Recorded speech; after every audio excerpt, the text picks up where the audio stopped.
where like we were having treaties with some neighboring country which went against the interests of Bangladesh. And the border killings, the way we were actually giving our infrastructure to that country without almost free of cost. And all of these activities actually went against the interests of our country. So I thought that this country might lose its sovereignty someday in the future. That fear worked in me. Second fear is that even if we had survived sovereignty on papers, we might be a failing state or a failed state. Why? I'm sure all of you are actually familiar with the famous book titled Why Nations Fail, written by two famous professors, Professor Darren Acemoglu and James A. Robinson. So one from Harvard University and another one from Chicago University. They have mentioned that what are the reasons that work behind making a state fail. And all of the reasons that they mentioned in the book were actually were visible in Bangladesh. They started actually making a comparison between two cities, on each side of a border, American-Mexican border. And names of these two cities are Nogales, Arizona and Nogales, Sonora. Nogales, Arizona in the United States, Nogales, Sonora in Mexico. So by making comparison between these cities, they have identified that the institutions that actually required to make a state, a nation successful, and those institutions were not actually working in Mexico, and whereas the same institutions were fully working in the United States. And because of this reason, the quality of lives between these two countries, these cities, were actually huge. The quality of life of the people living in Mexico and the quality of life of the people living in the United States. So the institutions that are required to make a state successful, and those institutions were systematically damaged or destroyed by the fascist regime in the last 15 years. So I had this fear that my country might be a failed state in the future. So these two reasons actually, one is that we might be losing our sovereignty, and we might be a failed state in the future. These reasons actually motivated me to join this JUlY revolution. So the question is that after having this JUlY revolution and then having a new Bangladesh that we are calling, how can we actually achieve our target of becoming a successful, a prosperous nation in the future? Okay, so I have identified 7 things that are important to make sure that this country doesn't fail, become a prosperous country in the future. The first one is that we must rebuild our institutions. Institutions like law enforcement agencies, our judiciary, our bureaucracy, our election commission, our anti-corruption commission, our education system, our health system. These institutions need to be rebuilt. Needs to be make sure that these institutions work for the people, not only for a few individuals, a portion of the society in the country. We must free our institutions from political control. We know that heavily our institutions are influenced by the political parties, and this needs to be ensured that these institutions are free from political interference. We must protect our rights of every citizen. The human rights and other rights should be protected of all the individuals in this country. And it needs to be shared that this country is free from gender discrimination, is free from religious discrimination, is free from all sorts of discrimination. We must appoint people based on merit. The whole JUlY revolution actually started from a protest against quota-based appointment system in the country. So under the quota system, some of the majority of the people are actually coming for the quota, and the whole competition thing was actually compromised. Less qualified people were getting appointment when the qualified people were denied the same jobs. It needs to be ensured that only qualified people are appointed and get employed. We must ensure that our elections are free and fair. In the last 15 years, we couldn't be able to, vote. We were not be able to elect our people whom we wanted to see in power. We were not given this opportunity, or we are not given this right. So we need to make sure that our elections are free and fair.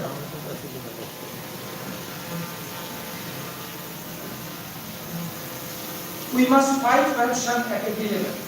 The corruption is huge. We know that. And due to corruption, the whole financial system actually collapsed in the country.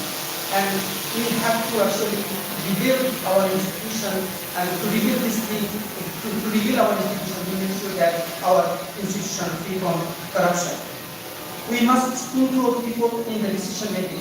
In the process of decision making, still in the country, our people, are not, involved, are not getting involved in the decision making process. If you look at the parliament, we saw that the majority of people who got elected in the parliament were not the representative of the majority of the people. These people are coming from an elite class and business community. So they protected their interests. They didn't protect the interests of all the majority of the people in this country. So you need to make sure that through electing proper individuals to the parliament, we have to make sure that the people get the opportunities to participate in the decision process. So the point is that, at the end of the day, what I was going to say that to have a discrimination-free and inclusive Bangladesh, we have to make sure that our institutions work, and we have to take all the necessary reforms to make sure that these institutions work and the institutions survive. So I hope that we will be able to achieve the point that I have on the election, and we will see that our institutions work in this country. Thank you very much. Thank you very much. I would like to thank the organizers for inviting me to this conference. Thank you.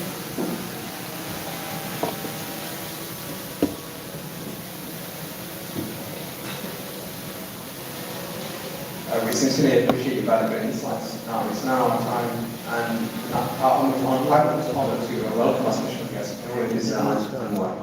She's the Deputy President of the PKR Party in Malaysia. She currently serves as an Executive Chairperson of the party from 2023 to 2024. She co-chaired the Secretarial and Finance Advisory Panel at the Ministry of Finance, leading the research on revenue, debt, reform, government.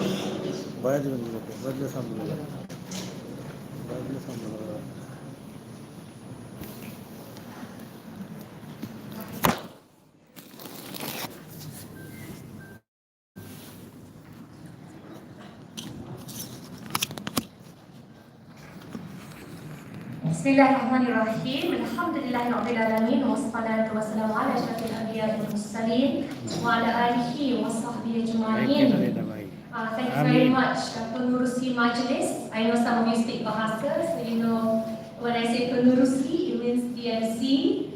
I would really like to thank all the Pro-Vice Chancellors, the Vice Chancellors, distinguished scholars, respected dignitaries, not just from Malaysia, but also actually from the Art Party, the ASEAN, as well as from the Chief Advisor's Office, and University of Dhaka, because all of you here, it is okay to call you my fellow comrades in solidarity and struggle.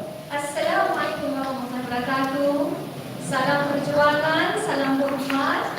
And I love that just now the word sovereignty was mentioned, because we in the global south must reaffirm our sovereign right to craft our destiny, inshallah.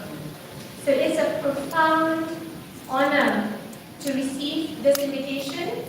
I'm Deputy President of the party, so I had to cancel a few meetings with the President, and I said I'm very sorry, but today we choose Bangladesh because we want to celebrate This is the first international conference on the July Revolution. So it is such a historic moment for every one person present. You have to make sure at least 50 others share in the spirit and camaraderie, because that's how you ensure movements last. And of course, we are here in honor of the heroes and heroines that we commemorate today. And this campus, not just I think the oldest here, much older than many campuses in Malaysia, steeped in the blood, sweat and ideals of freedom, has once again emerged as a symbol of conscience and as well as renewed hope. Tagore once said, "He only has freedom who ideally loves freedom himself and is glad to extend it to others. He who cares to have slaves must chain himself to them. He who builds walls to create exclusion, for others builds walls across his own freedom.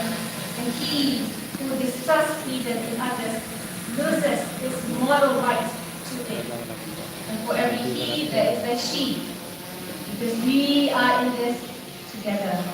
So I speak to you in reference of the revolution that has shaken the soil of South Asia, the July Revolution of 2024, but I also speak to you as a fellow proud Asian, your Malaysian comrade, political activist, and on behalf of Malaysia's People's Justice Party. And I speak to you also in sadness, yet defiant and unshaken in recalling and harnessing the courage of your youth, the sufferings endured in voicing their longing for dignity, justice, and how today is part and parcel in living and building up to a nation's renewed promise. And unfortunately, the hard work begins. Comrades, we're also meeting at the back of so much global suffering, the enabling of the ongoing genocidal onslaught on Gaza by the hegemons, and their ilk remind us of the need. We need to strengthen solidarity and reaffirm our moral positioning and autonomy. Our thoughts also turn to the families affected by the tragic crash of the Bangladesh Air Force training jet into Milestone School and College of July 21st, and we dua, Allahumma ighfir lahum warhamhum wa'afihim. Ameen. So indeed, friends and comrades, we do live in such trying times. But instead of despair, it should embolden our collective resolve to chart a path forward in true sovereignty and solidarity. Now, I wanted to share the story of Malaysia's own student movement, but while recognizing the courage that is shown to the July Revolution. Students worldwide are often dismissed as apathetic, yet history reveals them as society's moral vanguard. A people's awakening in history of July teaches us that revolutions are never born in isolation. Vice Chancellor spoke just now. They emerge from the deep fracture of injustice, the prolonged silence of the oppressed, and the collective hunger for dignity. It did not happen overnight. You saw the brutal crackdown on dissent, silencing of student leaders, manipulation of elections, and the erosion of trust in every institution that was meant to serve the people. So I really want to thank the University of Dhaka for shedding further light into the seeds of the revolution. And inshallah, from the wonderful series of speakers, we get a sense of what is needed to move forward. Now, while each movement is unique in its own right, Malaysia had its own 1974 Baling protests, where student leaders, including Malaysia's current Prime Minister, led the movement for students in championing the plight of farmers against starvation in Kedah. Then this was in response to harrowing media reports of the people in Baling dying from starvation due to extreme poverty. A lot of them were detained for 22 months in draconian laws, but with sustained public pressure, you get the focus in rural development.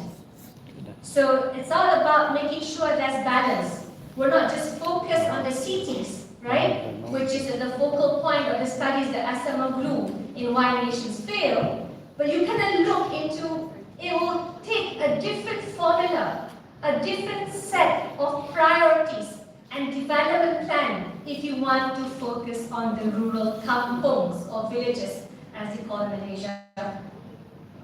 So the July Revolution reminds us stability without justice is fragile. And it was not just a protest, but it really became the avenue, rebirth of the nation's spirit, the rupture in the architecture of fear, and it's a reminder that at the end of the day, any regime, no matter how powerful, cannot stand against the will of an awakened people.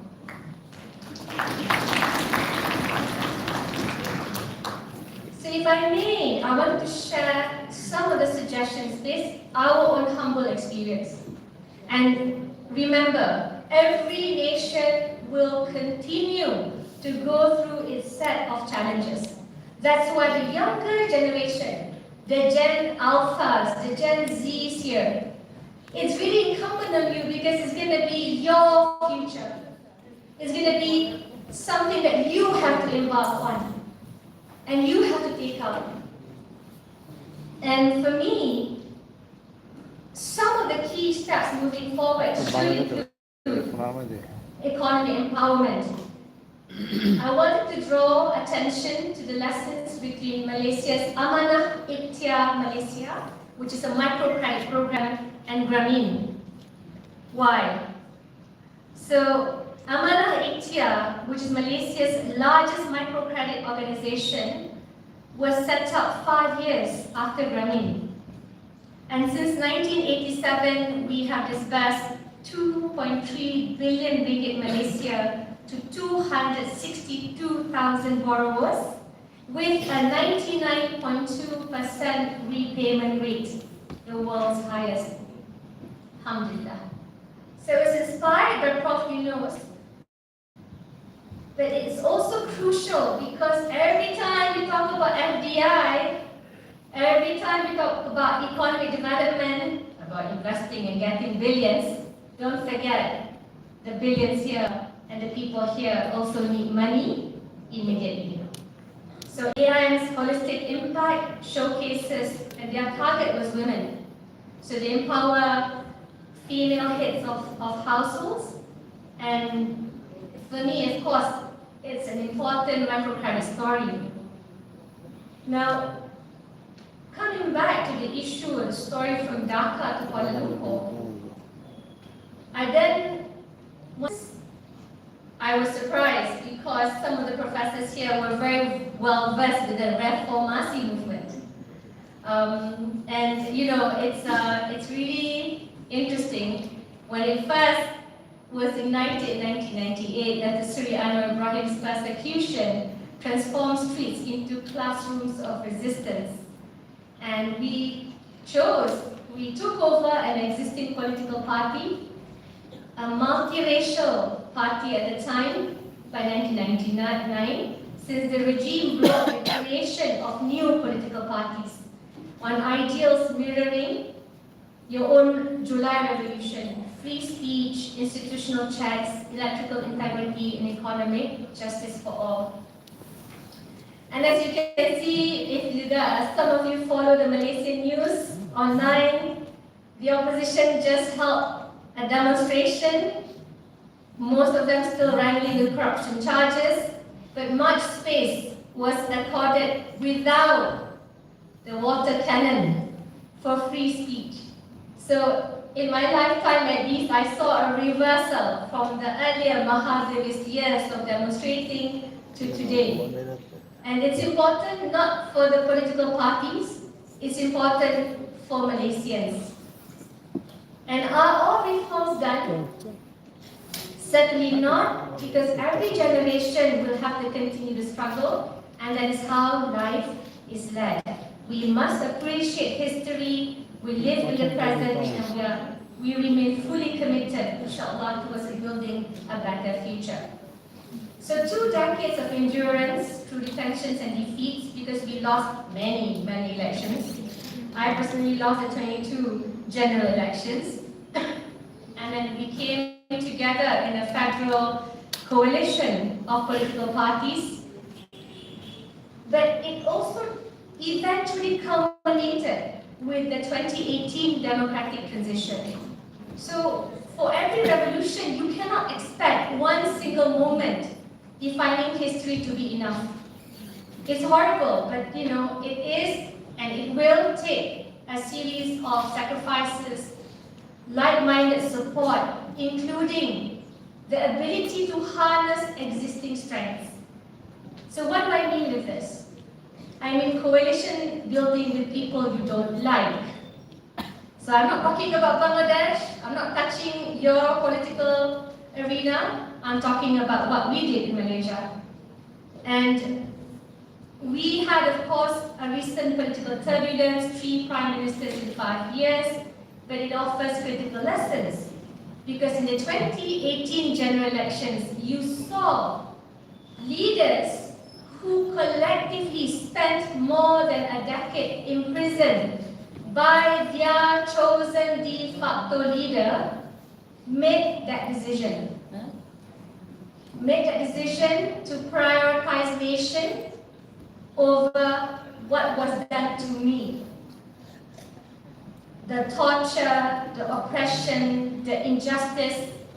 And of course people will say, well, you still had to go through a series of betrayals. But then, it helps you understand, once you overcome your ego for personal power, benefit, what have you, and you start practicing in your mind, in your deed, in your actions, the country means more. The country is more important.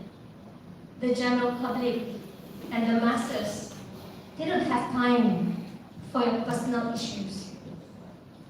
Then you get a healthier ecosystem, a healthier environment to ensure the best talents. And meritocracy alone is not enough. You must also have a means-tested program so that the most vulnerable, perhaps those stuck in lower income areas, not everyone will have access to the best universities, am I right? Some people would have parents in prison. Some people would have difficulty after intergenerational trauma. You must ensure there are sufficient robust safety nets to lift not just those who have access to the best that the world can offer, but those who need to at least have equal opportunity in doing so. Questions?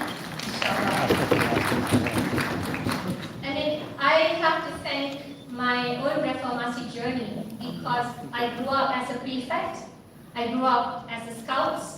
So you see only good people, good behavior around you. And then when my father was in prison, I went to prison to visit him. But I saw more than just the visits. I saw so many people from the lower income group. They didn't have enough money to pay for transportation so they can visit their loved one who's in prison. They don't have enough money to even pay for legal support. So that's why prison reform became one of the priorities when I was members of parliament. Because it's not just about you, it's about your experiences and how you can try to tweak and improve the experiences of many others who remain voiceless. Now the next question I want to ask all of you, as much as you want rights, freedom of speech, electoral sovereignty. I think we can't lose sight of economic sovereignty, because you also want to make sure whatever successes in terms of this new convivencia, this new ecosystem where political parties, where student movements, where activism can live side by side, succeed, and is sustainable, is through economic sovereignty. Now, the question of how do we ensure our pension fund, for Malaysia is the Employees Provident Fund.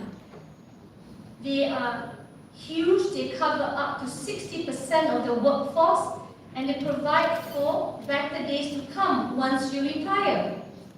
So they then also help buy government debt to lessen high degree and percentage of foreign debt.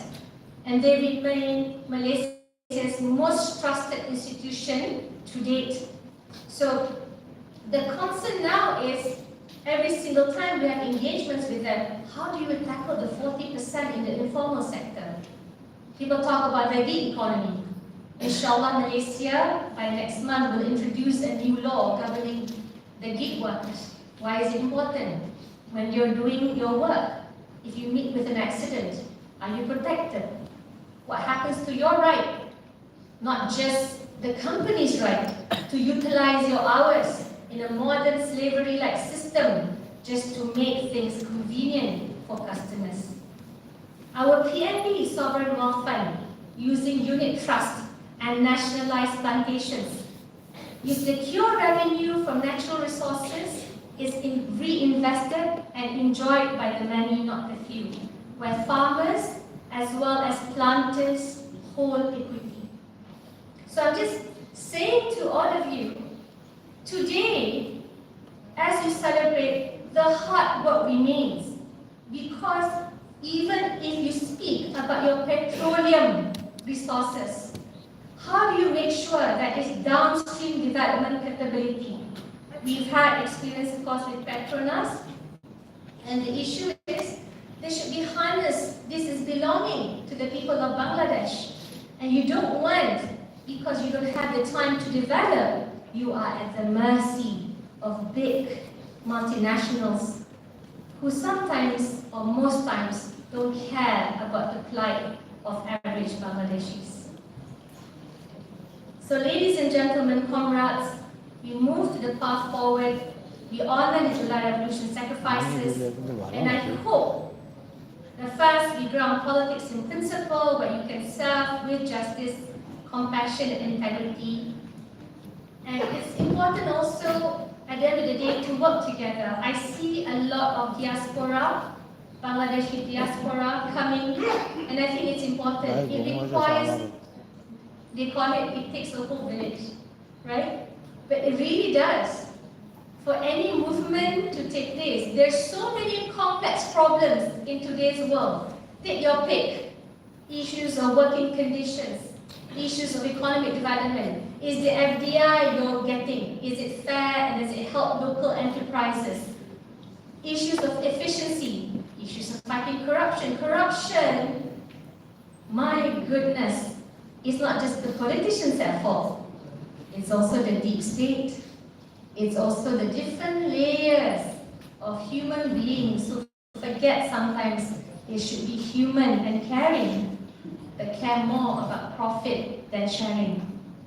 And of course, as mentioned earlier, you leverage diversity. I think this is a bit more challenging in a world where everything's become an echo chamber. You just watch your social media, you only talk to the people like you. You hardly see things that you dislike. You hardly meet people who are different, because that is the algorithm, again, set up by the powers that be. And this powers that be makes you question, are we really in control? And that's how regulations, control, and management of the usage of social media should take centerpiece in any government's minds. So I wanted to state that there is a rising generation across the global south building new ideas and unity against weapons to fight outdated systems. I'm asking, please, let us share vision, prioritizing justice over profit, indigenous wisdom over foreign templates, and global solidarity over isolation. We must have a working industrial policy. I remember when Malaysia first came up with our own industrial policy, we were attacked by the West by not embracing the market economy enough. But everyone knows the weaknesses and failures of the market economy when it goes rampant, when it allows greed to go crazy, just during the pandemic. I don't think we want to be like that. We want to make sure that we have enough degree of safety nets to provide for our people. Bangladesh trying today becomes Nigeria's blueprint tomorrow and Malaysia's imperative next. Our fates, inshallah, always intertwined in struggle and solidarity. I hope by exchanging knowledge and standing united in pain and victory, we redefine power for the marginalized. The July Revolution ignited a beacon of change, so we must continue to champion economic dignity, uphold student-led conscience, build coalitions anchored in sincerity, not expediency or reduced expediency, having a clear-cut sense of industrial policy, protect your sovereign wealth, and always be on the lookout for political and policy risks. May justice be your compass, courage your currency, and freedom your eternal flame. Inkilab Zindabad. Wassalamualaikum warahmatullahi.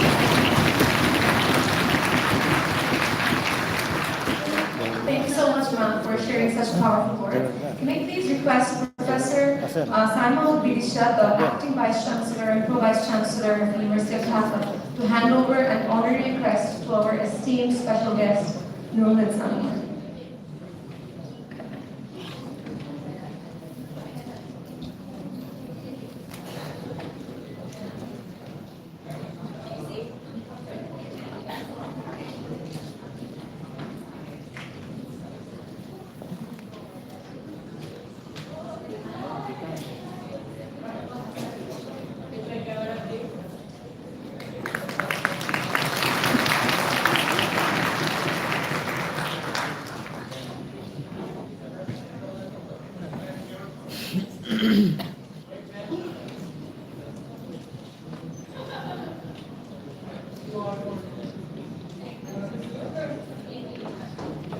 Thank you so much, ma'am. Now we have the honor to welcome on stage our special guest, Dr. Lutfi Siddiqui, Special Envoy on International Affairs to the Chief Advisor's Office, is also a visiting professor in practice at LSE Ideas, the foreign policy think tank of London School of Economics.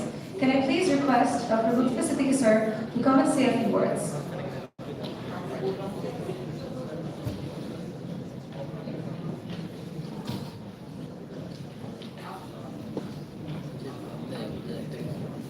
Good afternoon, everyone. Sorry, I had no idea that I was going to be... I didn't have an invitation. I forced myself here because I wanted to listen to Nurul and the others, but thank you very much for the opportunity.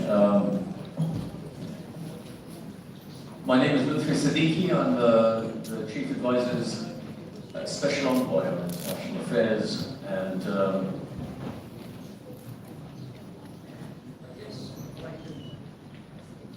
hear me? Okay. It's exactly a year since the uprising, the revolution, the sacrifices that were made in order for us to be here today and contemplate the opportunity and the possibility of a new Bangladesh. It's still a possibility. We need to implement it amongst ourselves, all of us together. And this is the hard part. How do you execute, how do you implement, how do you deliver against the aspirations and against the full potential and the full possibilities that were opened up thanks to the enormous sacrifices of people through the uprising. I think of the concept of reforms. We We have the Queen of Reformasi here with us today, and it's a concept that we're all trying to adopt. And we were talking earlier on, I look at reforms as something we have to do at two levels. At one level, you have wholesale reforms. These are your commissions, electoral commission, the parliamentary reform commission, judicial reform commission, public administration reform commission, police reform commission. All of those commissions are looking at things at a macro level, top down, and they are essential, they're necessary. They will make sure that never again will we have institutional assistance in the formation of autocrats. Never again should we have a situation where there is so much power concentrated on one individual that you have to hope and pray that that individual is not evil. So institutional design at a wholesale level is very important. And I think history will be kinder to us than perhaps we are being to ourselves at the moment, when we look back and see how these reform commissions have been designed, organized, how the reports have come up, and how the consensus process is now being gone through at the moment. So that's one level, wholesale reform. But the other bit of reform that I look at every single day is what I call retail reform. These are changes in the way government functions that must be felt by the man or woman on the street, by individual citizens, on a daily basis, in the day-to-day. How long does it take for me to get a visa? What are the processes like at customs? What if I want to set up a business? What if I want to change a detail on my birth certificate? Are these processes any easier, or are they more difficult than what they were before? What about land registration? What about the server that is magically out of order when I'm trying to register my trade union?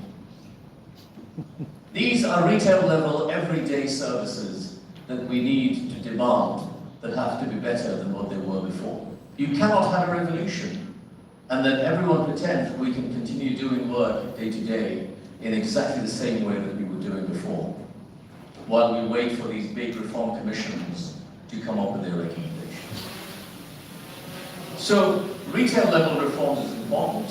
What we're trying to do is make changes every day in the way that, for example, the Chittagong port functions, or the way we look at migrant workers and the way migrant workers are recruited and sent abroad and how they are dealt with and served by the embassies around the world.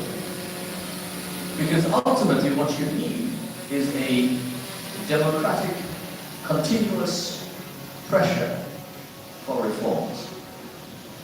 And that force needs to come from all of us as ordinary citizens. We need to get addicted to reforms. And our job in the remaining few months as the interim government is to create addiction towards reforms, for reforms, so that that power cannot be overturned by any future government as we go along. So my last point is, how can academia help? We are at a university, a foremost university, one of the most classical traditional universities in the world. How can students and academics help in that process? There was a very,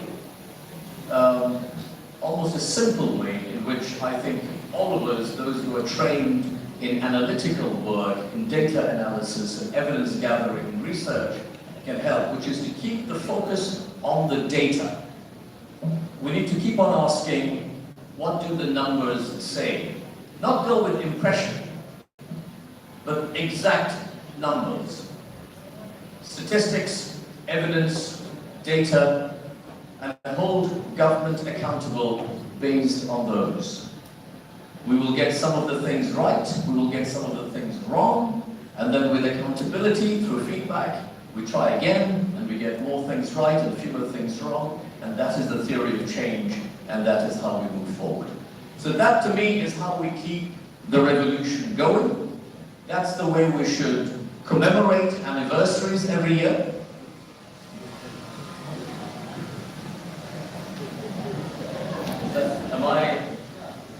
Is it telling me to shut up or can I? Okay. Okay. So, yeah, look, for me, any anniversary is only meaningful when we say we show respect, we remember with respect people who sacrifice so much. What does it actually mean? To me, respect is really provided through the way we work, the quality of our work. Every anniversary is the time when we look at the report card of how have we done things differently or better compared to this time last year, and how can we do even better and even better. So thank you very much for letting me be a part of this, and I wish all of you all the best. Thank you.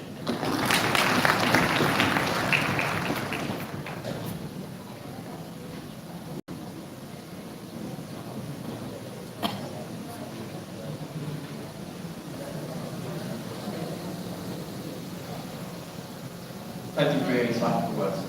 It's now time to welcome to the stage Mr. Shahid Banna, who is an honourable member of the British Empire, Chairman of the Jagrana Foundation, and President of the Sikkim Foundation for Global Leadership.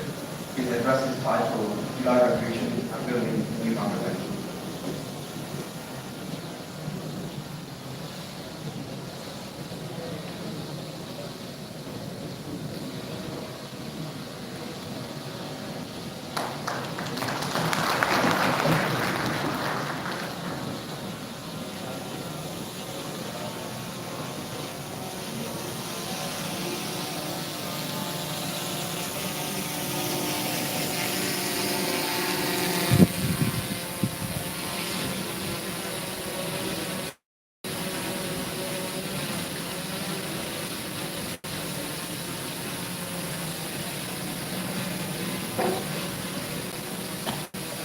In the name of God, the most merciful and compassionate. Parents of the JUlY markers, distinguished guests, respected scholars, fellow citizens, members of the international community, and the courageous youth of Bangladesh, Assalamu alaikum. I stand before you today not only with gratitude for the honor of delivering a keynote address, but with the weight of a historic responsibility. We have gathered here today in Dhaka, in a city which hosts this university, that has for generations stood at the crossroads of resistance and renewal, to mark one of the most defining moments in our nation's recent history. Although I was born in Bangladesh, my childhood, my upbringing, my education, my working life has been abroad, namely the United Kingdom. My maternal grandfather, my nana, was an Aligarh University alumni, and he traveled to the United Kingdom as an engineer working for the Royal Navy in the 1960s. I was taught Bangla language, history, culture, and whilst I had a psychological affinity to Bangladesh, I never imagined that one day I would be striving to work for a better future for my motherland, Bangladesh. The JUlY Revolution of 2024 was not merely a political upheaval.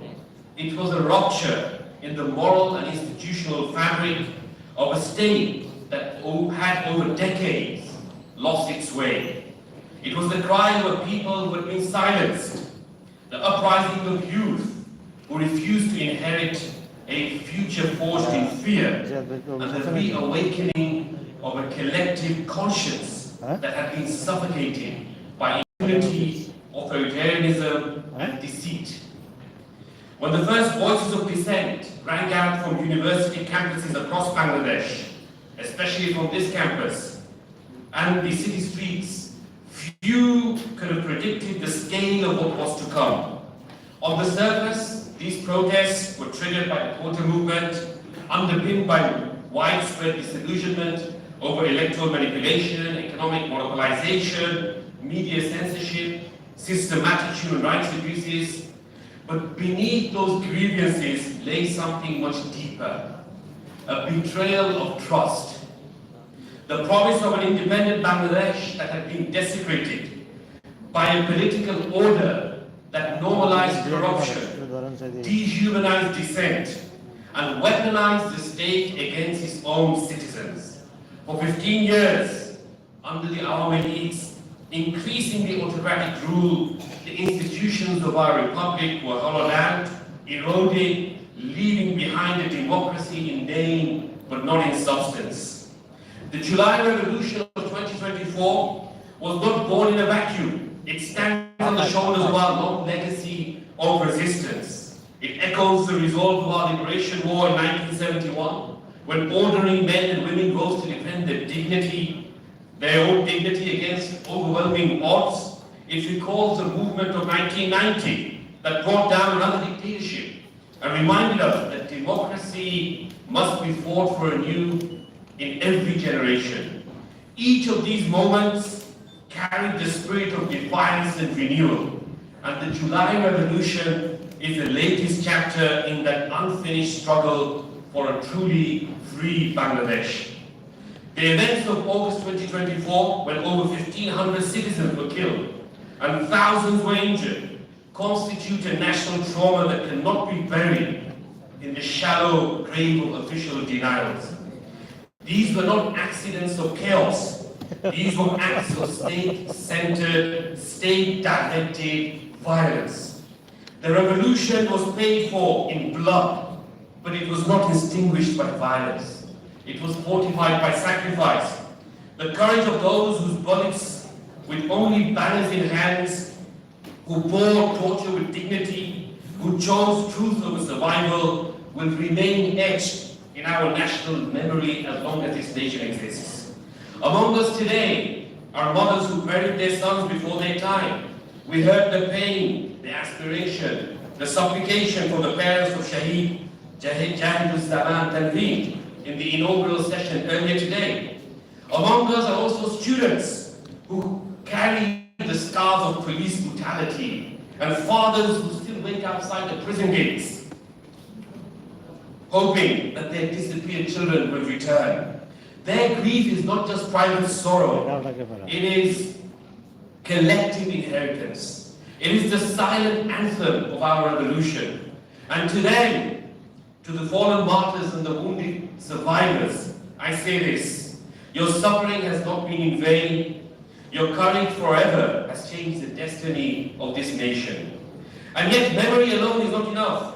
Mourning must give way to rebuilding. Revolution, if it is to matter, must evolve into reconstruction. Our responsibility now is not to only honor the martyrs of the July Revolution, but to actualize the democratic aspirations for which they gave their lives. The struggle for liberation is not merely about removing a regime. It is about reimagining the very architecture of governance, justice, and society. The task before us is monumental. We must now envision and construct a new Bangladesh, one that is democratic not only in its institutions, but in its values, inclusive not only in rhetoric, but in practice, and not just only in law, but in lived reality. To begin, we must confront the question of political reform. Our democracy cannot be reduced to ritualistic elections held under the shadow of state coercion. We need a constitution that reflects the will of the people, not the wings of power. Electoral institutions must be restructured genuinely, independently, and be transparent and accountable. The judiciary must be liberated from the political interference, fortified with both ethical integrity and institutional strength. The police and the security apparatus, long used as tools of political persecution, must be reorientated to serve the people, not protect political dynasties. This is not merely a procedural reform, it is a moral imperative. Equally critical is the pursuit of justice for the victims of state violence. We must establish a Truth and Healing Commission that is independent, inclusive, and victim-centered. The crimes committed during the July uprising must be documented, investigated, prosecuted, not through the spirit of revenge, but through due process. Let us make it known that no future can be built on unacknowledged trauma. The survivors of torture, the mothers of the disappeared, the children of those killed, the victims of Anagon must see justice served in their lifetimes. And let that justice be restorative, not performative, transformational, not transactional. I was recently at the 30th memorial of the Srebrenica genocide in Bosnia and Herzegovina, where in July 1995, over 8,000 Bosnian Muslim men and women were brutally slaughtered over a few days. And I witnessed the trauma of those mothers who 3 decades later were still discovering bodies and body parts of their loved ones and burying them. Closure is essential for all victims of injustice and oppression. Institutional reform must also extend to the media, education, and the economy. For too long, Bangladesh's mainstream media was not the fourth pillar of democracy, but the fourth column of authoritarianism. Journalism must be rescued from the corporate and state control and reinvigorated with the ethos of public service. Our universities must cease to be factories of political apparatus or conformity and become bastions of critical thought and inquiry. Education must be decolonized, democratized, and defended from ideological capture of any flavor or color. It is in the economic realm that the stranglehold of oligarchs and politically connected business elites that must be broken. Development cannot be measured only by GDP, especially when inequality deepens and public resources are siphoned abroad. We must reorientate our economy to serve the needs of the many, not the greed of the few. And dare I say it, but we also need religious reform of our discourse and our institutions. Bangladesh is a Muslim majority country with its history, culture, and traditions stemming from the Islamic faith. But we need to harmonize the vision, teachings, and the values of the Islamic faith with the ever-changing realities of the modern world. This is not compromising on principles, but revisiting the means. The articulation of the Islamic faith in public spaces need to capture both the hearts and minds of people. State coercion of both secular and religious values need to be challenged. Freedom of belief and religious practice itself is a cardinal Islamic principle. The Quran states that let there be no compulsion in faith. But beyond these structural imperatives, we must engage in deeper moral, ethical, and cultural introspection and renewal. Rebuilding Bangladesh is not simply about laws or infrastructure or reforms. It is about reimagining who we are and how we live together. The new Bangladesh we build is one, or we should build, we must build, is one where religious minorities are not viewed as minorities, but as fellow citizens, where rural communities are not abandoned, but invested in, where women do not face inequality, but lead at every level of society, where citizens do not face discrimination, but equal treatment in the eyes of law, where religious discourse and expression in the public space is not suppressed, but advanced to address modern challenges in pursuit of the common good, where ecological sustainability is not an afterthought, but a constitutional principle. In this new social contract, power must be earned, not inherited. Authority must be accountable, not absolute. Humans should be afforded dignity and respect, not based on gender, class, or religion, but simply because they are humans. As Qazi Nazrul Islam said, "Shobche boro porichoy, ami manush." The greatest identity that I have is that I am a human being. And we must reckon with our place in the world out there. The July Revolution sends a message not only to Dhaka, but to Delhi, to Washington, to Beijing, and beyond. Bangladesh is not a playground for geopolitical calculations.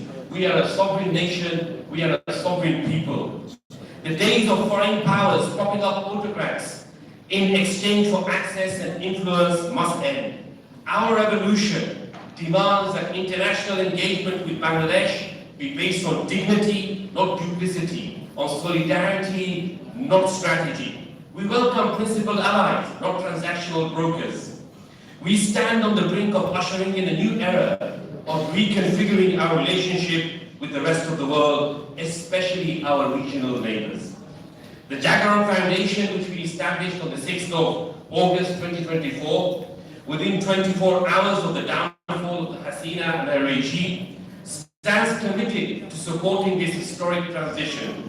We are not merely observers from the outside, we are conveners, researchers, advisors, and most importantly, citizens. We will continue to provide strategic policy guidance to the transitional authorities. We will work with survivors, scholars, students, and reform commissions. We will facilitate global solidarity grounded in Bangladeshi leadership and perspective.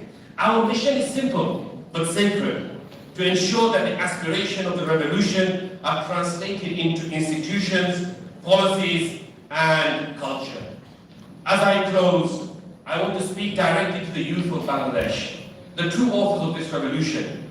You have changed the course of history. Do not let that fire be extinguished by fatigue or co-option. Guard your moral and ethical clarity. Defend your unity. Reject cynicism. The old order will try to reassert itself in new forms. Resist it. Learn from the lessons of the Arab Spring, which was expected to usher in a new era of freedom and democracy in the Middle East. I witnessed firsthand in Egypt and Tunisia both the spring and the counter-spring.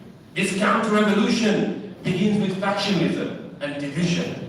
It shatters the unity of those who fought side by side to topple authoritarian and oppressive regimes. It then pitches one faction against the other, men against women, public university students against private university students, young against the old, rural laborers against the urban elite, secularists against Islamists.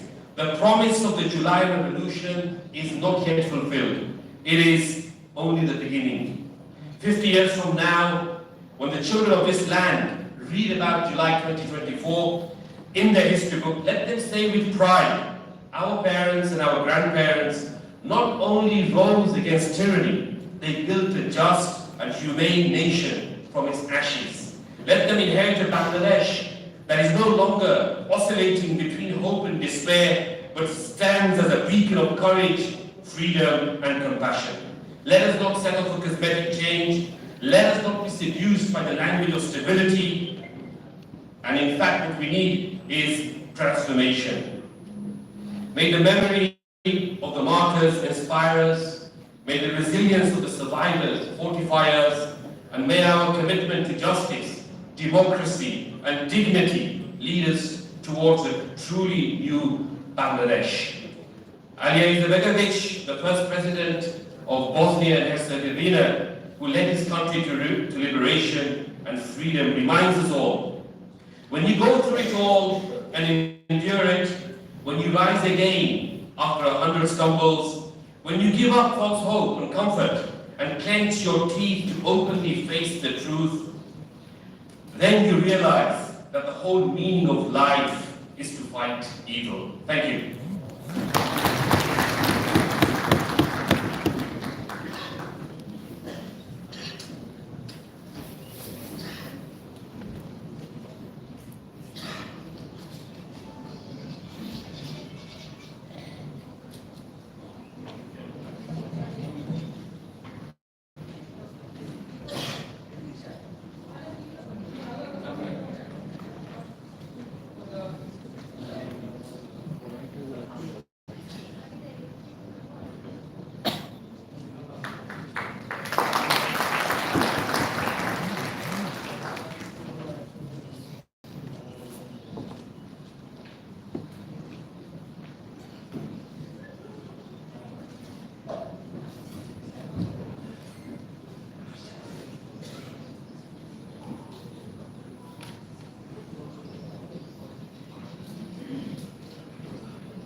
Thank you for the inspiring words, Sheriff Rana.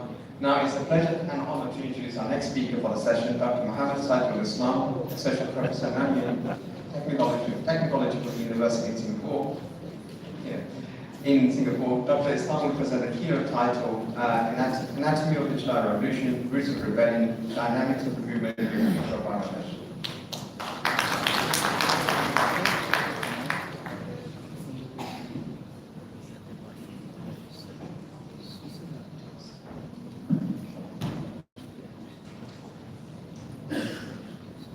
Can I ask all of you to stand up for 10 seconds? I know it's a very good time to sleep. And it's just for a while.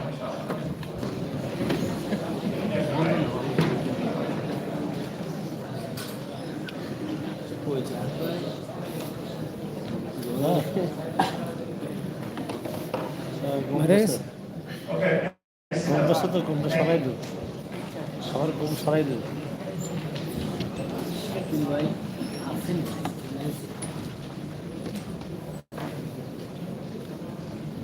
Young Barahmat, who is Anwar, distinguished guests, colleagues, scholars, students, friends, ladies and gentlemen. Assalamu alaikum wa rahmatullah, and very good afternoon to all of you. It is a deep honor to stand here in front of you to reflect on a significant chapter in the political history of Bangladesh as well as of the world, the July Revolution 2024.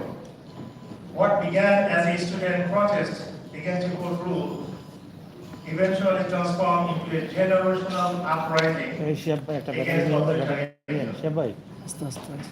So today, I see some of the characters are broken, but it's fine.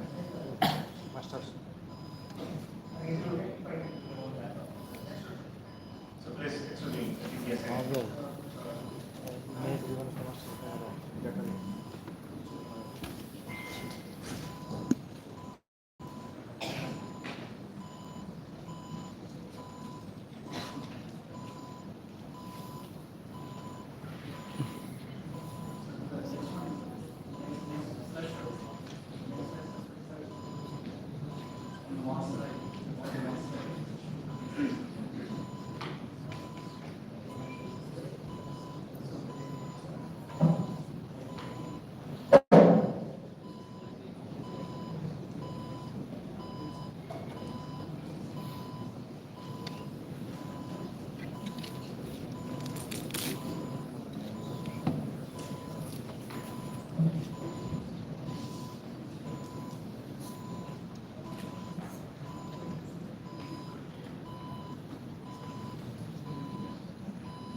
okay, sorry for the mishap.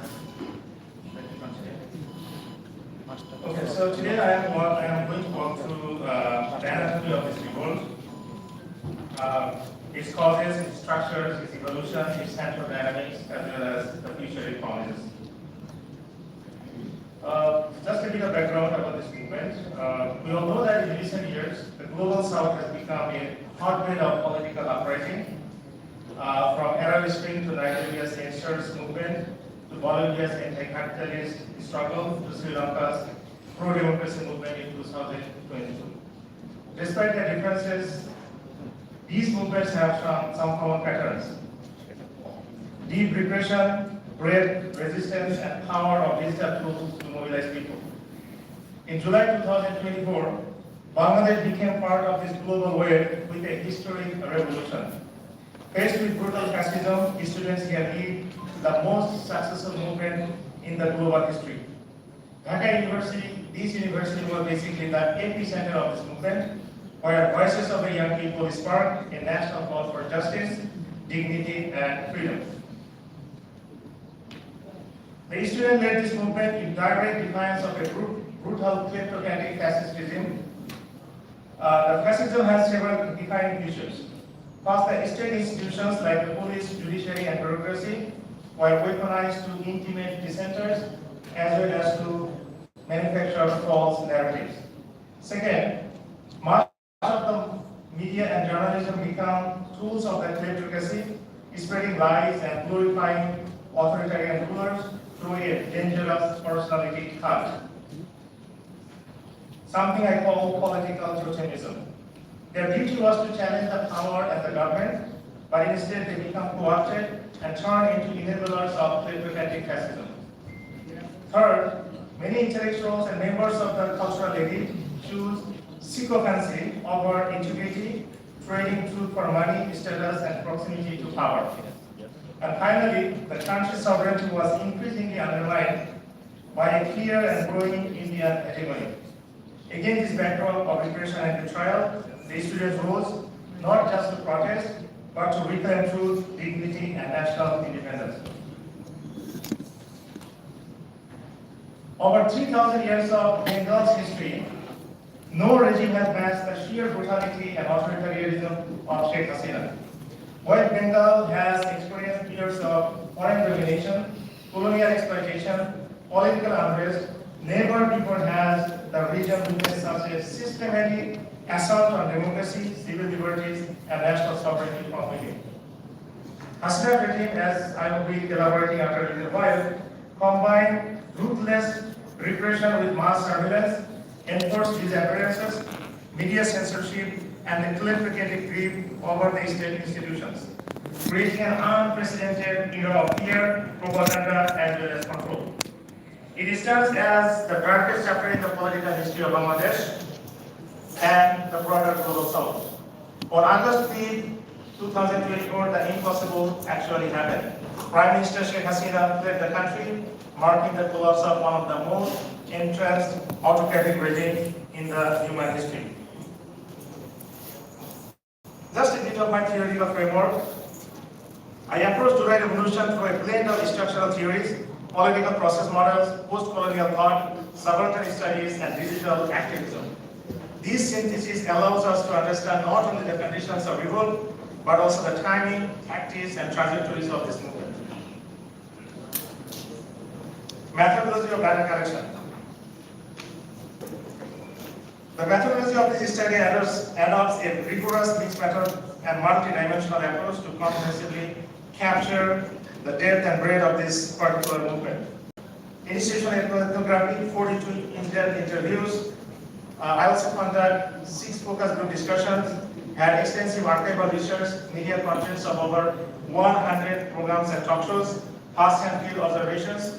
I also had social media platforms that were used basically as a resistant archives, offering insights into digital mobilization and counter-narratives.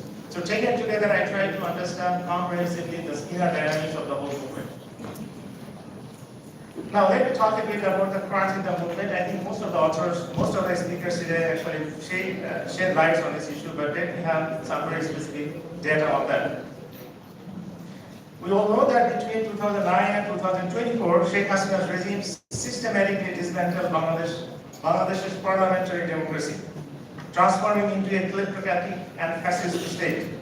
The judiciary, the media, civil society were captured and weaponized to crush opposition voices, while the International Criminal Crimes Tribunal were politicized to target leaders from Jamaat Islam as well as Bangladesh Nationalist Party. The Digital Security Act became the blunt instrument of fear. Over 7,000 cases filed and nearly 22,000 people accused of merely expressing their dissent. Human rights violation reached staggering proportions. Bangladesh became a killing zone, with over 16,000 deaths in the last 5 years of Hasina regime. More than 3,700 extrajudicial killings and over 600 enforced disappearances. Ainabad remains a chilling symbol of unprecedented torture and sadistic pleasure taken by the oppressors. Right, Baxter Ahmad, who is the hallmark of the operation of this regime, is also here today. Election held in 2014, 18 and 24 were nothing more than a political theater riddled with fraud and violence.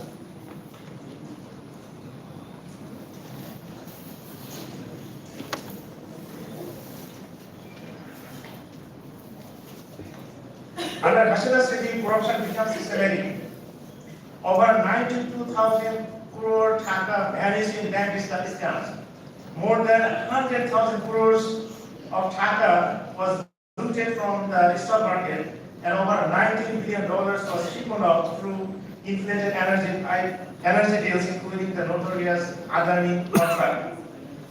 Between 2009 and 2023, Bangladesh lost a total of $234 billion. Money laundering surged with 8.27 billion lost annually through trade misinvoicing, while public debt ballooned to $100 billion, 4 times higher than 2009. There was also a huge amount of inequality. The top 5% hold 30% of the national income, while the bottom 5% survive on just 0.3%. The economic exploitation under the regime was devastating. Environmental degradation was rampant, with 132 illegal grazing sites and toxic air in Dhaka city, cutting the life expectancy by nearly 7 years. Alongside, Bangladesh's sovereignty was increasingly eroded through one-sided concession to India on trade, on security, and on water sharing, fueling deep national resentment and growing sense of betrayal among the people. So Hasina's regime, rooted in fear, repression, and absent power, ultimately became the architect of its own downfall. The scale of corruption and authoritarian abuse is so vast that volumes after volumes can be written on the kleptocracy and fascism it unleashed. This is just a short list of the anecdotes.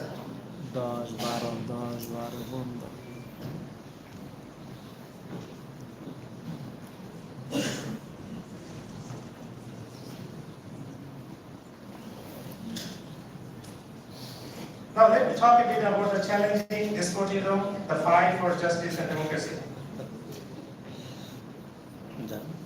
In analyzing the fall of fascism in Bangladesh, we can identify at least 4 distinct yet interconnected trajectories that shaped the collapse of Hasina regime. First, it was the long-standing resistance and sacrifice by ideological and organizational force such as Jamaat Islam, Islamic Chhatra Shibir, Hifazat Islam, and segments of BNP, who since 2006 bore the brunt of repression, imprisonment, and extrajudicial violence while continuing to challenge the regime's legitimacy. Second, we witnessed also a kind of contrasting path, negotiation, collaboration, and eventual co-option by the sectors of the left, segments of the media, members of the so-called social samaj, corporate capitalists, Jatiya Party, and a fraction of BNP. These actors, through initially critical, gradually aligned themselves with the regime's authoritarian framework, diluting resistance in the name of pragmatism. Third, mass mobilization, such as road safety movement and Puerto Rico movement, spurred the waves of popular resistance, particularly among the youth, students, and urban middle class, reviving civic energy and disrupting the culture of fear. And finally, the fourth and the most decisive trajectory was the mass uprising that culminated the fall of Hasina regime. This phase was actually characterized by strategic planning, underground organizing, and disciplined coordination. A generational European student as a catalyst of change.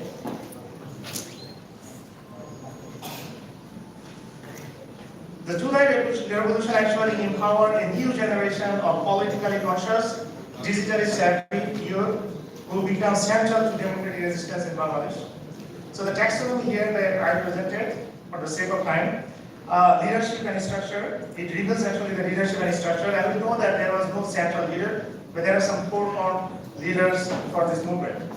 Secondly, strategy and planning, events and momentums, symbolic acts of protest, and multiple fronts, and final push, and eventually Sheikh Hasina led the nation. Just a bit on the contribution of Islamist struggle against the fascism.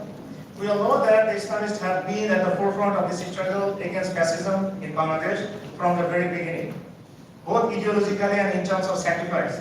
In all 6 major massacres carried out under the Hasina regime, it was the Islamists, particularly Jamaat Islam, Islamic Chhatra Shibir, Hifazat Islam, and even members of the army during the tragedy who paid the highest price.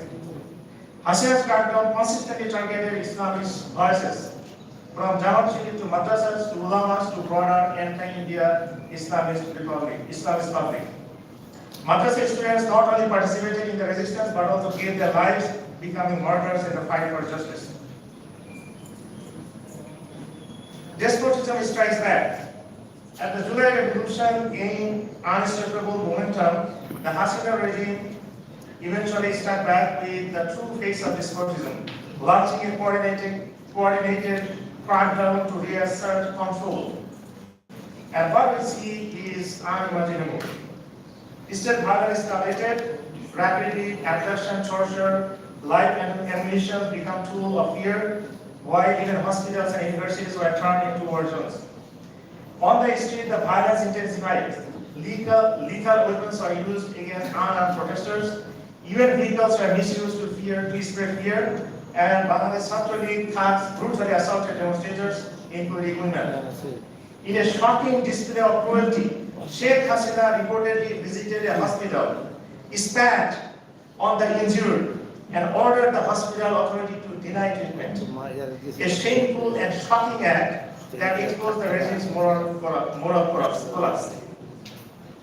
In short, the state's response was absolutely brutal, marked by massacres, widespread repression, and unimaginable violence, resulting in over 1,400 deaths, more than 30,000 injuries, more than 11,000 detentions, and horrific acts against women and children that shocked the nation's conscience.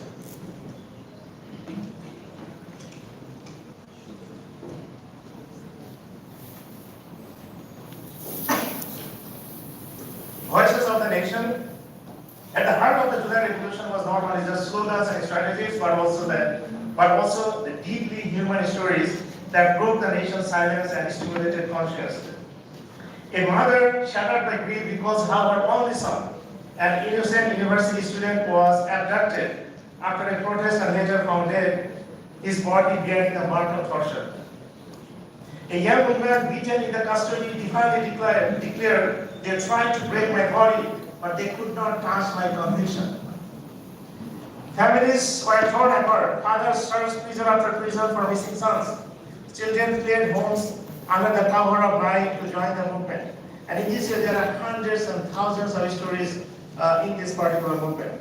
In exile, we also see, yet among all these pains and tribulations, waves of solidarity emerged. Rickshaw pullers, shopkeepers, elderly freedom fighters, workers stood with the students.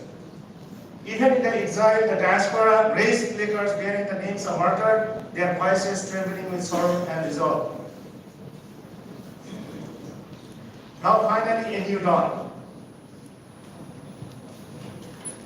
The JUlY revolution marked not merely the fall of the regime, but also the rise of a new political consciousness. A collective awakening that shattered the architecture of fascism, called forth a new dawn for Bangladesh. I call it the third revolution, not second, following 1947 and 1971. The history does not write itself. Events only become history when we consciously document, interpret, and nurture them. For a transformative movement like JUlY revolution to be remembered with integrity, we must construct solid, evidence-based narratives, share them widely through credible books, peer-reviewed journal articles, media, and education. This is my last slide. So this new beginning demands more than cosmetic reforms. I'm glad that we have some government officials here. So what we need is actually the revolution calls for a bold dismantling of authoritarian institutions and reconstruction of democracy grounded in justice, transparency, and people's power. Second, we must challenge the personality cult, resist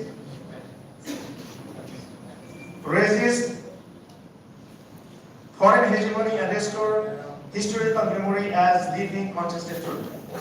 Third, liberation from kleptocracy is essential that paves the way for a justice-driven economy that serves the citizen, not the elites. Number four, political gangsterism or mastocracy must be subverted in the new Bangladesh. Number five, our education system must be decolonized. Number 6, Islamophobia must be rooted out.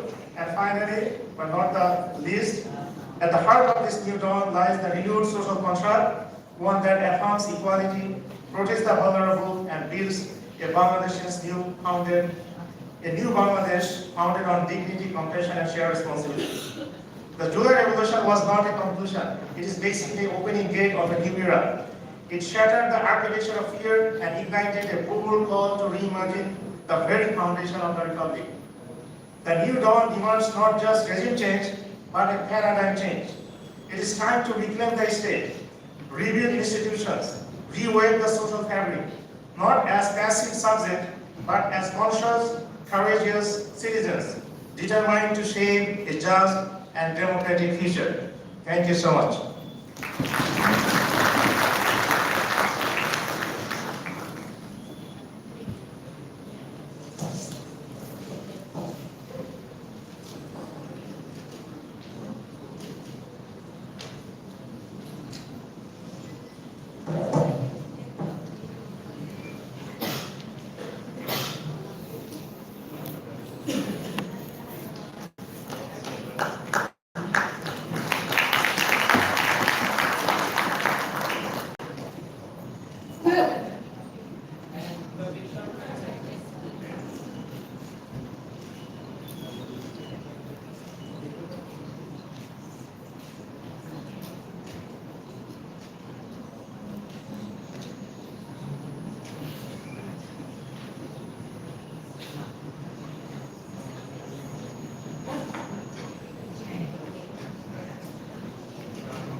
Thank you for your contribution. Just an announcement that the coffee break has been cancelled, but we will be trying to finish early, and we'll provide coffee in this arena here.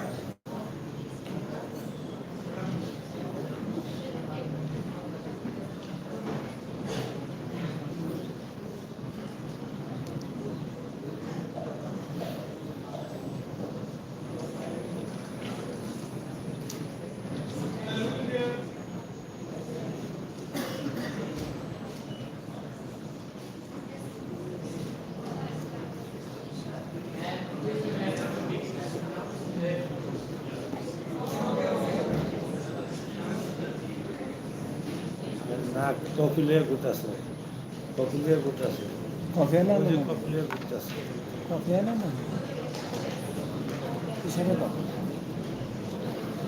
আচ্ছা এদিকে আইতেছে তুমি আসতে হ্যাঁ বেটা coffee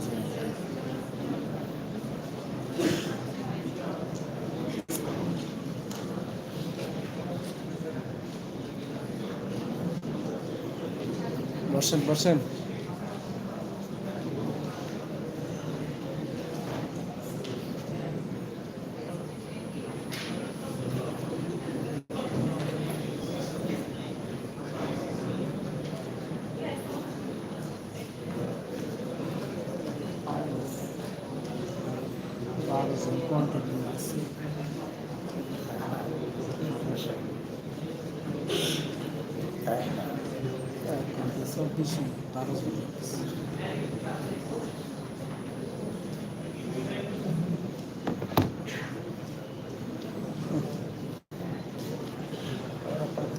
Okay, I'd like to invite Professor Dr. Yasin now, Deputy Chairman of the AK Party Republic of Turkey and advisor to President Erdogan.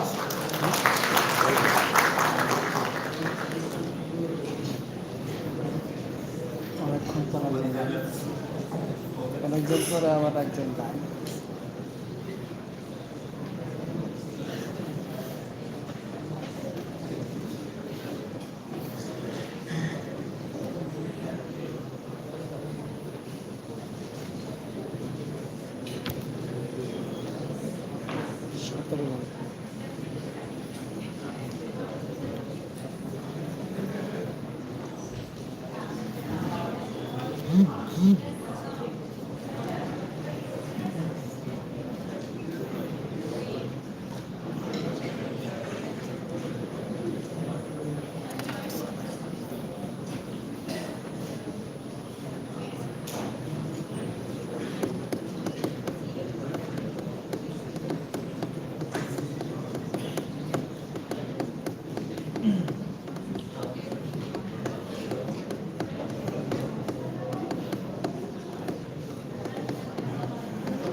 ইয়ে থামবেন কত আটকে আছে আছে না হ্যাঁ হ্যাঁ ই করবে না কিছু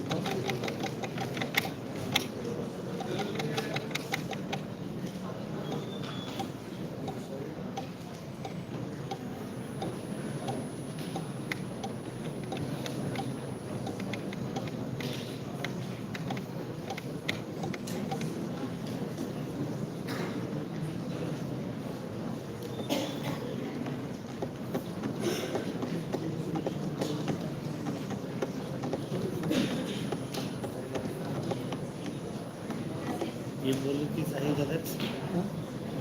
गेम बॉलर की चाहिए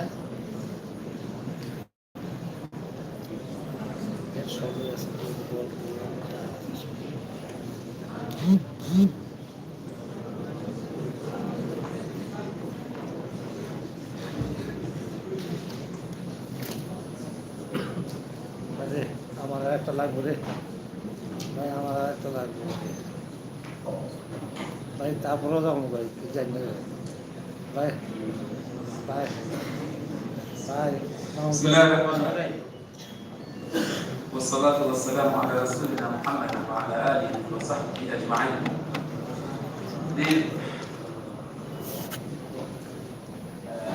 Yes, for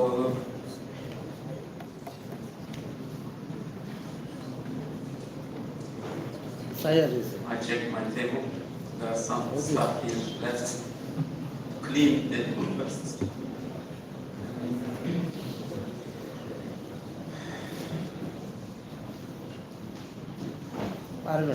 Dear professors of Dhaka University or many other universities of Bangladesh, those pioneers and heroes of the JUlY revolution, which made us, when we sounded us very, very hopeful and inspiring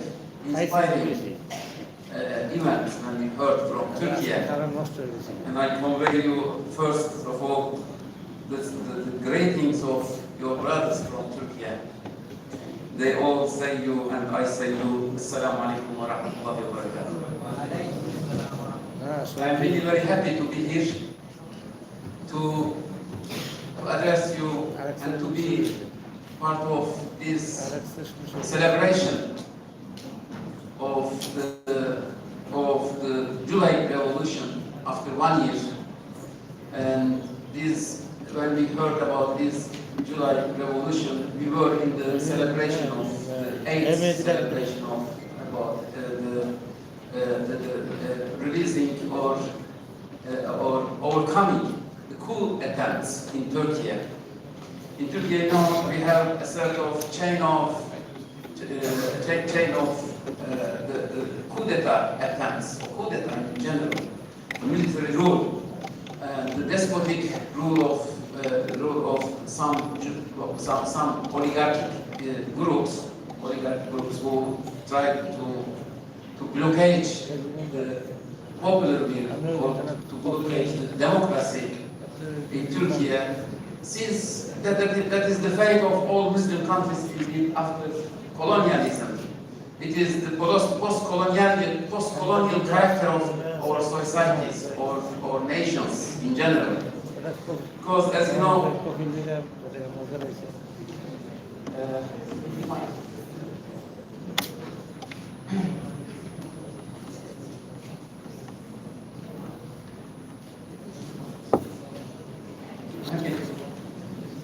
After,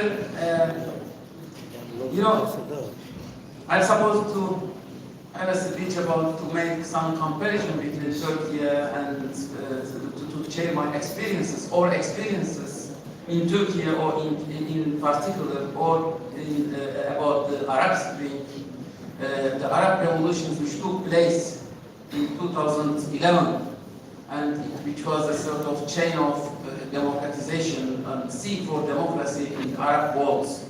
The Arab world, the Arab people who are being suffering from colonialism, from direct or indirect colonialism in their countries, which is reflected upon them as a sort of tyranny, as a sort of dictatorships, which was humiliating their own people, which was humiliating their nation. And so in 2011, in 2010, in 17 December, Aziz in Tunisia he came and burned himself, protesting the dictatorship of, but not protesting dictatorship only, but he also protested the humiliation of one nation, of the people by their own rulers. And the rulers of Arab society, which started from Tunisia to Egypt to Libya to Yemen, Please and subscribe afterward to Syria. And in Syria, of course, when he arrived in Syria, and another counter-revolutions had started. And these counter-revolutions, of course, there was another wave. The last wave was Turkey. There was target of these revolutions, counter-revolutions. Counter-revolutions means, of course, against revolutions. They are not revolutions. Indeed, they are not revolutions by their very nature. They were attempts to murder the democracies, the revolutions, the will of the revolution from their own societies. And then when the last wave or the last target of this counter-revolution series was Turkey. And they attempted in Turkey in the name of popular protest, for example, street protest, which is indeed a symbol of democracy. These protests are always everywhere. The symbol of democracy. People are walking, protest something. And then it is their very nature, by its very nature, it is their own right, very natural right of the people to protest something, to protest their ruler, to protest something. But they did it not against a tyranny, against a despot, against a dictator. They did it against an elected president or elected prime minister, elected government. When that was another track of coup d'etats. Coup d'etat, I mean, coup d'etat attempts. Because when you try to say, to use the streets, to use the instruments of democracy in order to work against democracy, that is very interesting conspiracy. And that's what happened in Turkey, and that is what happened against the revolutions, especially in Egypt. When in Egypt, the revolution took place, and Mohamed Morsi, the first one who has been chosen in the history of Egypt, in the place of the pharaoh, he was the first one who was elected, and you know how he was voted. The uprising against him took place on the name of more democracy, not on the name of, for example, he was, for example, corrupted. No, he was elected just 1 year ago, even less than 1 year ago. And those the counter-revolutionaries motivated people, and even they encouraged and motivated people to work against democracy indeed. And they worked the democracy by the instruments of democracy. Of course, this was an excuse, and this was a pretext, and by this pretext, the coup d'etat, the military, came behind the protest, the democratic protesters. Indeed, those protesters were motivated by the by the military organs, by the non-democratic actors indeed. And so there became another coup d'etat, and now those who are talking, those who came together, somebody, unfortunately, I was in Egypt at that time, and I was witnessing directly what was happening, and I interviewed with somebody who joined these uprising movements, street movements. They were saying that, oh, Mohammed Morsi came to power, but he didn't share the power. I said, why he should have to share the power? He was chosen, he was elected. He was elected, he has a 5-year term. You should wait. If you are not content with what he is doing, you have the chance to change him by election, by ballot boxes. But they thought that they will ask for more democracy, more participation, etc. And they joined the coup d'etat, conspiratorial coup d'etat attempt. And now, of course, they are really very upset about what happened. And they all, after a very short while, they were excluded from the process of coup d'etat, also from the new constitution of the new government. And now Egypt is in a dark situation. And I told all this in order to give you some examples about, because after a revolution is very important, but to maintain the revolution, I would like to thank to Said Islam about his very good presentation. At the end, he showed us about how to protect, how to keep on this revolutionary line is very important. Because you should be very awake about the conspiracies of the non-democratic powers when they come together in order to make some conspiracies against democracy on the name of democracy. Sometimes they come on the name of democracy. And one of the most important elements which may encourage or which may motivate is Islamophobic ideas. Islamophobic ideas may say, in Egypt, for example, the liberals came together with the coup d'etat, with the anti-democratic elements or groups, because they were not content with the Islamists. They were complaining about the Islamists. They didn't like Islamists. They had some Islamophobic ideas about the Islamists, and they come, and what they did, they killed democracy, and they killed all the possibilities of democracy in their own country. That is very important to mention here, of course. So, Turkey has suffered too much from the coup d'etat, and it is very interesting to mention that Turkey, during the JUlY revolution also is the same history of Turkish resistance against the coup d'etat. The last resistance and the last victory, very big and very clear victory against the coup d'etat chain in Turkey. And in Turkey, in 15 July, the people who tried to make a coup d'etat in Turkey, they failed because of the resistance of their people. And the people showed very heroic character and heroic show to against the coup d'etat. And we had about 250 martyrs, shaheed, inshallah, and more than 1,000 people were injured during this one night. But after all, we can see that we are proud of our democracy, because we became very proud of our nation, because it deserves. It is one of the few nations or few people who deserve democracy. They deserve the democracy because they defended their own government. That is very exceptional movement, social movement. Actually, we are usual in witnessing social movement are taking place to defend, to uprise against their government. But in the Turkish case, Turkish people went to the streets to defend their government. That is really exceptional, and that means that there is a convergence between the nation and the government, between the nation and the state, and that is what is absent in our Muslim societies after colonialism. Even in the colonial age or after colonialism, in the post-colonial age, which came in the post-colonial age, there happened to be some dictatorships which played a role worse than the direct colonialism.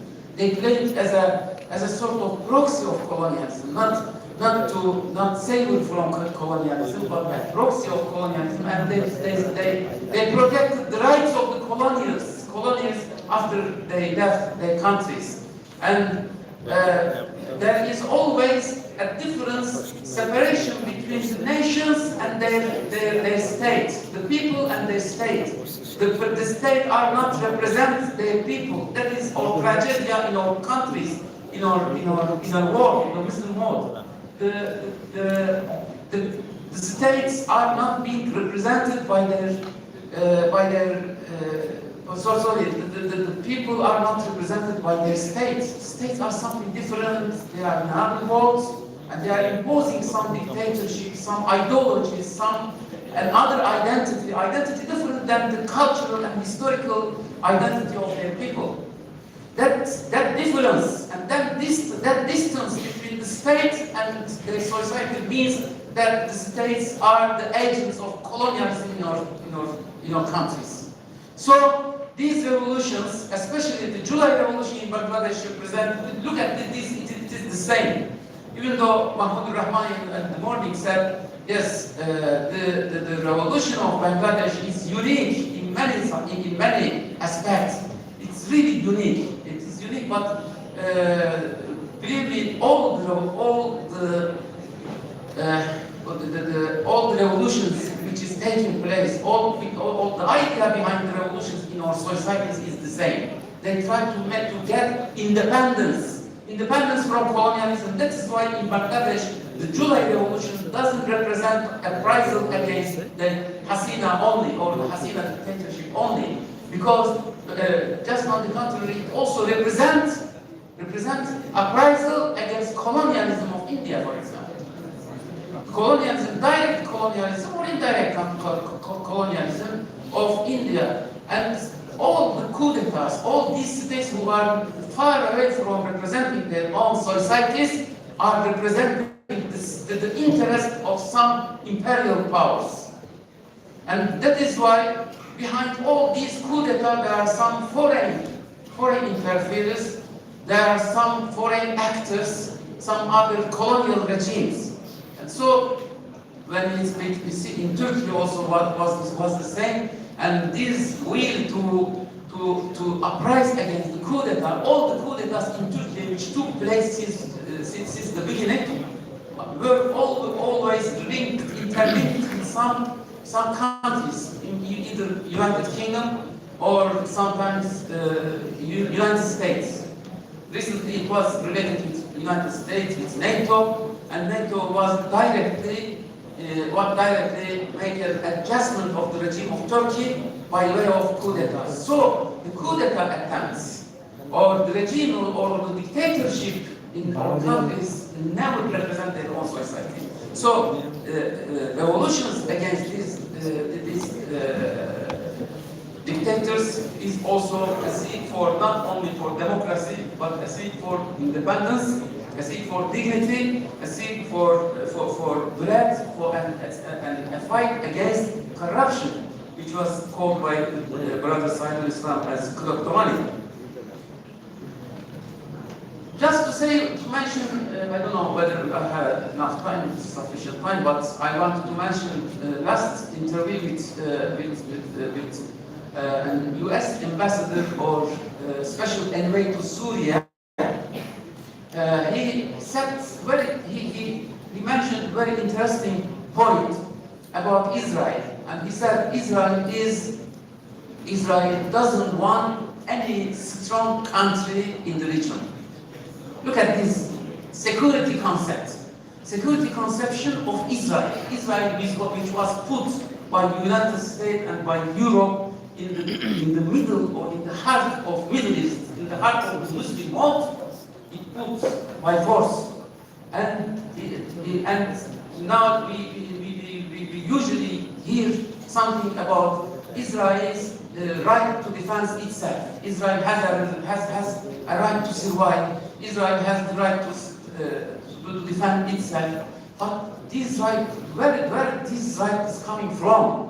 And if they have that right, but that right is on the expense of removing some people from their own land, for example.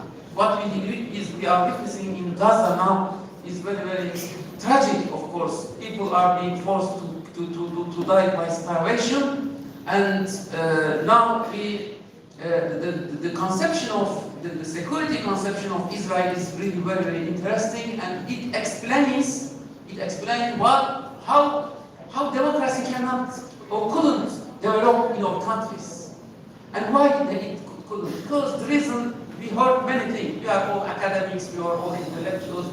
We joined several conferences which under the titles of us asking about the compatibility of democracy and Islam. Or Islam, does Islam and democracy are compatible? Are Islam and democracy compatible? Or Islamic values or Islamic principles are not compatible with democracy, so Muslim world cannot develop democratically, etc. I mean, we have never think about this, and we as Muslim intellectuals usually find ourselves in a position of apologism and defending ourselves. No, Islam is very good. It's not as you think. It's very compatible with democracy. We think that they are very sincere. And really, they want to ask about the compatibility of Islam and democracy. You know, Karl Popper, he has written a book about open society and its enemies. It's a very interesting book. And I asked about, I turned this title into the democratic society and its enemies in the Muslim world.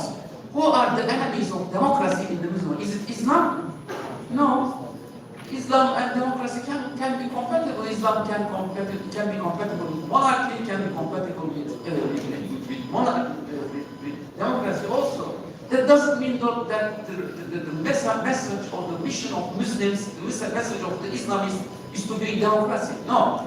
But Islam and democracy has any element that not to be compatible. But when we see any possibility of developing democracy in the Muslim world, we see behind that the coup d'etats or the country revolutions who's behind are some Western democracies. Western democracies are the enemies of the democracy in the Muslim world. And that is how we see not only Western democracies. Western democracies are the enemies of the development who hinder the development of democracy in our world, but they do it for many reasons. Of course, they don't want a successful Muslim democracy working. That we should be aware of this, and we should be careful, and we should be. Unfortunately, there are some monarchies in the Arab world who are not content with any possibility of democracy. But what's the Mubarak, the special envoy of the United States of Syria, was saying that Israel doesn't want any strong country in the region. Israel doesn't want any democratic Muslim country in the region, because democratic Muslim country means a sort of threat to Israel. And what is the evidence of this is when 1 year under the rule of Mohammed Morsi, Egypt was a potential threat to Israel. So they voted it, and they made the coup d'etat, counter revolution there, and they voted it. And they tried. Turkey is against Israel. It is against Israel because it is not content with the occupation, and it is against occupation. It is against these massacres or genocide, and it is declaring everywhere, because Turkey is democracy. It is genuine democracy. The genuine democracy cannot be content with the very existence of Israel. So Israel tried to do its best to hinder, to prevent the development of any democracy in our region. So they try to attack Syria. Syria is a new revolution. and I would like to thank really Bangladesh JUlY revolution, because it triggered the revolutions, and it made almost 2024 like a new spring in the Muslim democracy. Not to say Arab Spring, but to say the Muslim Spring. And when it started here, opened the way for democracy here, and we saw just at the end of the year, in two places there happened to be really victorious step took forward in Muslim world. One in Syria, it was really very strong and open and clear revolution. It was a sort of concours rather than revolution, and you know what Assad was representing the interest of Israel. He was not representing the interest of his own people at all. He was the reason for killing of at least 1 million people and the location of the displacement of at least 12 million people from there. And we saw coming to Syria and also Gaza. And when in Gaza in December 15, in 2024, it was the last victory which Hamas, with very simple equipment, forced the superpower Israel plus America to ceasefire and make an agreement with it. Even though it didn't last, but it was very clear victory. And also I want to mention one more point at the end.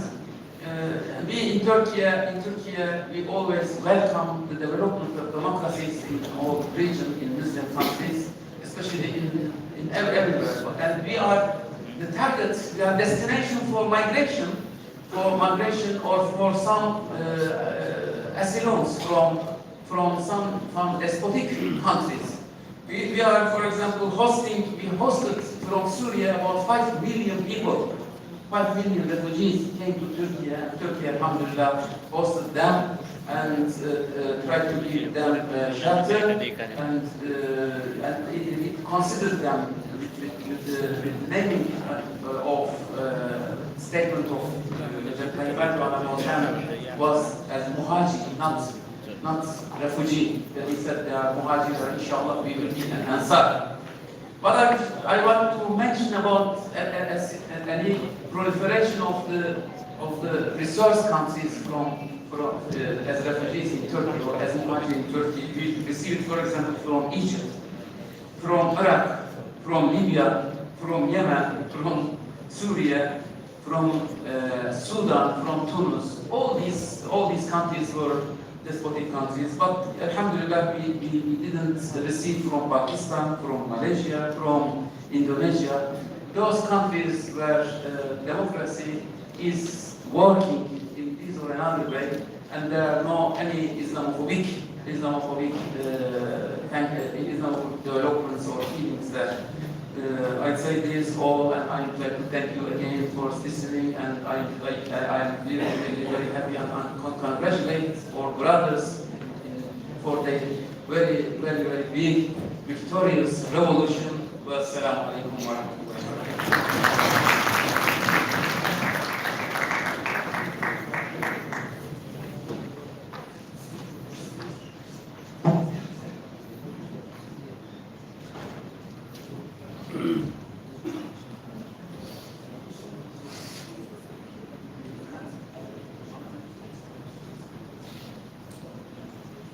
Thank you so much, sir. Now, can I please call on to the stage our session chair, Professor Saima Haq-Bidrisha, Acting Vice Chancellor of Dhaka University.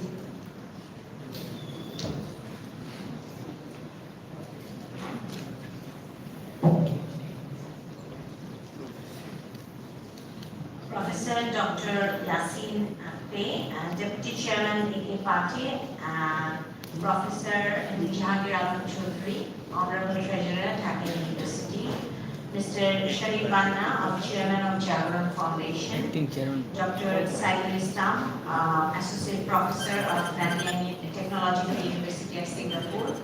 I know that we have with us Kabirul Islam, Secretary of Ministry of Education, and we also have with us many special dignitaries and distinguished speakers. Very good afternoon and Assalamu alaikum. It is a great pleasure and honor to be here because at Dhaka University we always welcome interaction between academia from different parts of the world. And as part of that, this initiative, first of all, I would like to congratulate the organizers for organizing this event. And as far as I know that there have been 4 plenary sessions, and there are around 450 research work that has been submitted, and many of the research papers, around 100 of research papers are from foreign nationals. So I think it's an excellent opportunities to collaborate between the researchers who are actually working on JUlY revolution or different areas of political economy and different parts of the world. And I think in these, in the last 6 hours or 10 hours, you have been able to hear from special dignitaries, and that has actually provided us with inputs, food for thought about the social, economy, political, culture, and different aspects of JUlY revolution. And we all know that one of the important strengths of these JUlY uprising or JUlY revolution was the participation of people from all parts of the world, all walks of Bangladesh. And we have seen that especially the participation of youth, that was one of the very striking feature of these, what we have seen in JUlY 2024, and especially also the participation of young minds and participation of women. That was very important, and we have seen that people, even a mother, she came with water. Even some people came with rickshaw cooler, came to help those who were injured. So we have seen people have come from all walks of life. They have come and they participated. And that was the strength and that was the beauty of this revolution. Now, from that point of view, we are actually at Dhaka University, and we know that in Bangladesh as well, the government is actually organizing different programs and different academic programs, different cultural programs, different discussion, and different ways to express, to pay homage and to pay respect to the martyrs of JUlY revolution. So at this point, I also would like to express my gratitude, my respect, and to pay homage to those who have sacrificed their lives and who were injured during JUlY uprising, and would like to say that may Allah grant them Jannah. Now, from when we are talking about JUlY revolution, there are different aspects we should keep in mind. One is important when now 1 year has already passed. So one important, very important thing is like we need to do different programs like this formal programs, because these are a way to acknowledge, to respect, to pay homage to those who are engaged in this JUlY revolution. And that is a very important way, because we also need to have academic discussion, we need to share our thoughts, to share our beliefs, and to discuss among ourselves how we should move forward. Secondly, I think very important thing, we should stand beside those who were injured during the JUlY uprising, And we have seen those who were injured and the families who have been affected. It is extremely important that we actually stand beside them and help them and to incorporate them in our different programs, different functions and different activities. Thirdly, the academic discourse that we have been talking and the academic discussion, which is extremely important. And from that point of view, this type of conference is very important because we need to analyze, we need to share thoughts among countries who has gone through similar or some other type of revolution, uprising, and we need to know from each other. And by knowing from each other, we will be able to move forward in a much better way, in a much in a way which is more inclusive in the context of Bangladesh.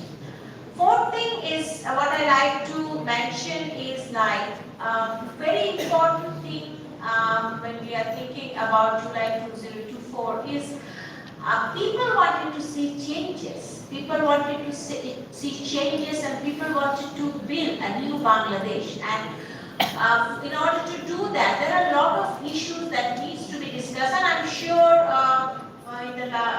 in the morning session and in the afternoon session, many of the aspects have been discussed. So, and there are so many aspects, it's not possible for me to cover all of the aspects. But one or two important things I would like to mention. One important thing that has already been pointed out by our Honorable Treasurer, that is it's extremely important to rebuild the institutions. Our social, economic, cultural and administrative institutions, these institutions have serious problems and serious irregularities. And that is extremely important if we want to rebuild the Bangladesh, if we want to move forward, then extremely important that we actually look at the efficiencies that these institutions have and how to move forward. And for that, a lot of initiatives have been taken for reform, and that is a very positive issue. And we are hopeful that through this reform we will be able to see a better Bangladesh. Another thing I would like to mention that because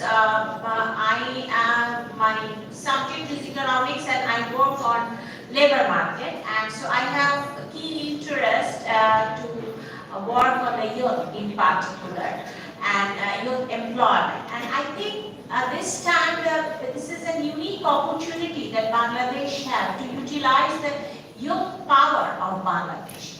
And if we think about the context of Dhaka University, we are sort of, we have the privilege to mentor and to educate the very meritorious students of Bangladesh. And from that point of view, I think it's extremely crucial that we endow the students, the young minds with different skills, with different educational facilities, so that they can actually explore and perform to their best. Because we know that the world is changing, because the world is changing, and if you look at the global phenomena, that there are advanced technologies, advanced research, advanced communication. So if we look at all of these things, it's extremely important that our youth are meritorious, but we need to provide them facilities so that they can explore and they can utilize their merit. And from that point of view, at Dhaka University, we are trying to provide greater facilities for the students through different initiatives. And we are actually trying to collaborate with the private sector, to the industry, and to have a bridge between the industry and academia. And also, we are trying to collaborate with different countries and different education institutions of different countries. Like we can collaborate with different institutions, education institution of Malaysia, Turkey, and there are some initiatives have been already going on to collaborate with institutions of China, Japan. So in this way, it is possible to explore the potentials and to harness the potentials of our youth power. And that is, I think, one of the very important things because we know that as in this July revolution, the youth played a very crucial role in order to respect their talent, and by providing them with the different facilities that they want, it is possible to sort of show the respect that they deserve. And from that point of view, what I think that if we can really endow and empower our youth and mobilize the youth in a very productive, innovative and advanced way with the knowledge, with the skill, with different educational equipments, then it is possible that we can actually, inshallah, build that Bangladesh, the Bangladesh that we are actually dreaming of, a new Bangladesh, the Bangladesh which is an inclusive Bangladesh, discrimination-free Bangladesh.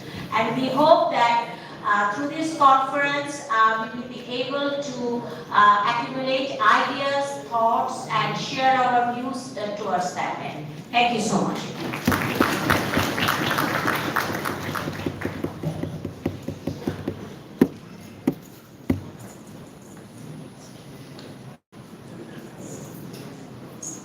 Thank you so much, ma'am, for your words.